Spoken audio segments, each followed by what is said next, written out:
Okay. All right. So, first, just do we have it with the footage? Say who you are. Yeah. James Byrne. I'm senior conservation scientist with the Florida chapter.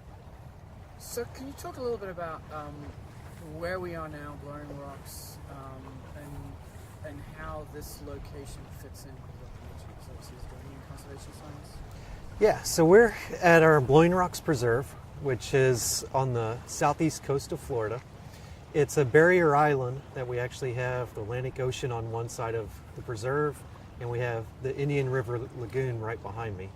And this is an area that is right at the crossroads of tropic and temperate waters and coastal environments. So it gives us an opportunity to look at different types of habitats that we're working at. It's also an area that is experiencing issues with sea level rise currently and forecast it to be even worse in the future.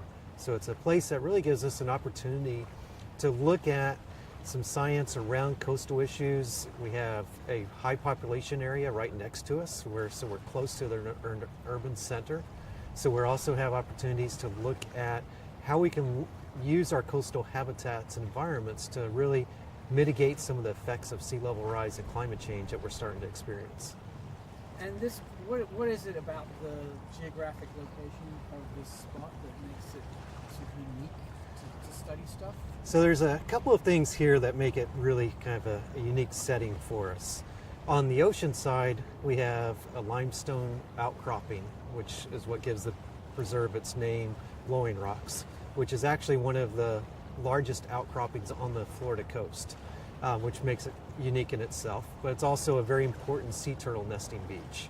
We actually have primarily loggerhead turtles, but we also get green sea turtles and leatherback turtles nesting here. So there's opportunities looking at endangered species and look at how they utilize this beach for nesting. And then when we look on this side of the coast of the preserve, on the lagoon side, we actually have an area that gets influenced quite heavily by runoff. And we experienced issues with red tide this past year, as well as blue-green algae when those issues were occurring, when we get lots of nutrient overload into our system and causes those to come up. We experience that here. And it's an area that is also one of our most visited preserves in the state. And that gives us an opportunity to really look at some of the human dimensions of how people are interacting with nature. And also, when we look at our coastal habitats here, how we're looking at coastal resilience and some of the larger strategies we're really trying to look at across the whole conservancy, and especially in Florida, in areas that are very susceptible to sea level rise, we can look at how we can restore native habitats like mangroves that we have on this side, but also look at other solutions that might mix other habitats in, as well as being able to use some man-made structures that we see across the lagoon from us, and be able to look at the difference of how they absorb sea level rise and how things change. We're also looking at trying to expand the science that goes on at these preserves and look how we can partner with universities and other scientists and be able to use these as a site to look at the impacts and how we can help mitigate it. We're already seeing areas here that are getting inundated with salt water on high tides 3-4 times a year. When we have our really high tides of the year, we see saltwater intrusion coming in. We've seen plants starting to die off.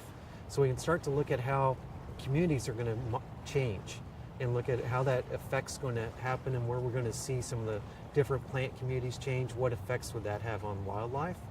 But also importantly, how does that affect people? And being right next to a population center that we have people coming out here, they can see those changes and help really get that out and start looking at how we might be able to address some of those issues that are coming. And how can the work